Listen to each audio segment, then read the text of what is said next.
Hello guys, goodbye Baguio na this time. Sunday yan guys, pauwi na kami. Pabalik ng Manila. So babaybayin namin yung kahabaan ng Session Road. So yan yung kantang I'm not an actor, I'm not a star, and I don't even have my own car. Yeah.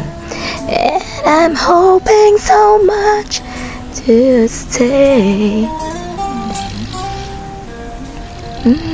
Will love me anyway. Yan yung Hotel Venice sa Session Road guys.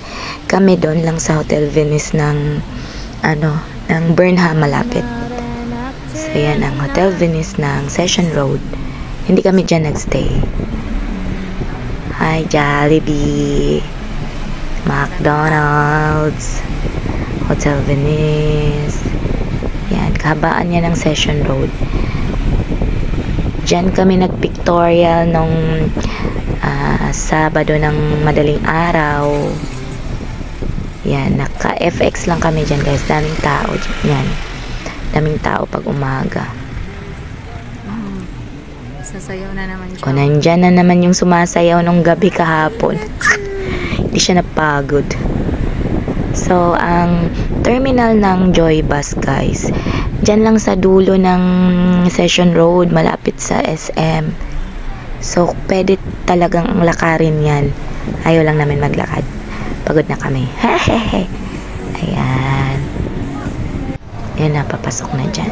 O, then, dyan sa SM, malapit lang. Diyan na din ang terminal. O, diba? O, ano yan? Mimiss niyong Baguio. Lungkot na si Gia. Bye-bye. Mamimiss ni Gia yung Baguio. No, traffic pa. Yan, bibili pa siyang pasalubong. May nakalimutan siya. Yan, sasakay na kami ng bus ulit. May executive couch. Ayan. Anong so, number yan, natin? Joy Bus. Suki, ang mga suki ng Joy Bus. Maganda kasi yan sakyan guys. Maganda din naman yung sa Victory Liner. Kaso madami lang talagang suki din yun. Daming tao. Ayan. So hinahanap na nila yung upuan nila. Ayan. Naka-line up, nakalinya na kami ngayon guys. Kita na namin yung isa't isa. Nung first night kasi papuntang Baguio, magkasunod kami na window. Nasa window lahat. Ngayon magkahilera kami lahat. So ayan na guys. Goodbye pine trees. Mga pine trees. Mamimiss ni Ma'am Gia. Yan yung kabaan ng Baguio. Yan.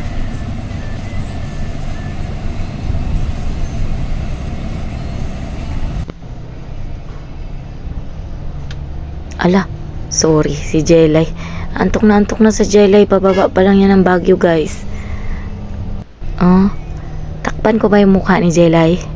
Sorry Jelay. Yan si Ma'am Gia naman. Yan. Nagmumuni-muni siya. Pababa na siyang Baguio eh. Ayan. Si Jelay antok na talaga siya guys. Oh, sorry Jelay. Takpan ko yan mamaya. Ayan. Pagod na pagod talaga si Jelly an. Okay. Sakit na ng ulo niya. Nakaganyan no. Mamaya pagising niya masakit yung leeg niya. Si Jelly ay itong gilid. And si Gia oh. Muni-muni pa siya oh. Ayan. Baba na kami. Oh, diba? Tulog na tulog yung isa. Antok na antok talaga siya. Pagod siguro yan sa kakalakad. Siyempre puyat at saka parang ano lang kami, natulog lang talaga kami sa Baguio tapos pabalik na kami oh. Buong araw ng Sunday ay hapon ng Sunday pabalik kaming Manila. 4 hours lang naman yan guys. Mga nakaalis kami ng 4, 5, 6, 7, 8 mga alas 8 nandun na kami, Manila na. So sa Cubao kami mag-stop nyan.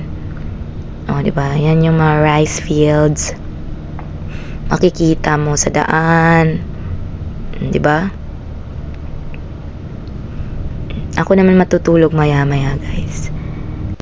Para ma-feel ko yung biyahe.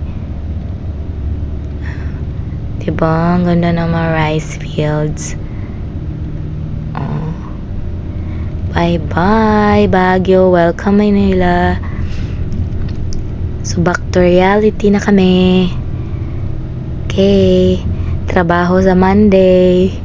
Kinabukasan may trabaho kami, guys. Kaya, mauwi kami agad. Alas 8 na sa, ano na naman kami, Manila. Time check. Time check. Update sa mommy and daddy niya. Ganda ng sunset, guys. Thank you, guys. Thank you for watching. Bye-bye.